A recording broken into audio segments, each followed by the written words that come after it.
siin on LOL3D ja minuga koos on Diamond Miner, Gamer Nation, no nii, episood 2, osa 2 siis Minecraftist.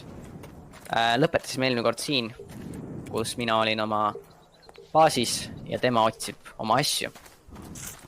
Ja siit ka jätkame, ma hakkan nüüd oma baasi siin natukene arendama. Ma mõtlen, et ma, siin on nii keeruline, kuidagi peaks tegema parema süsteemi, et liikuda üles-alla. Siin baasis, vaata, mul on vesi ju, sellega saabki. Et sa ära ei sureks uuesti ja tule, kas sul paat on alles või? Või sa surid vahepeal veel ära või? Ma ei tea, kus kohas. Aga tegelikult see ei ole pikk maa sinna, kus ma tulin. Kas sa surid paadiga ära vahepeal? Tee mulle uus paat lihtsalt.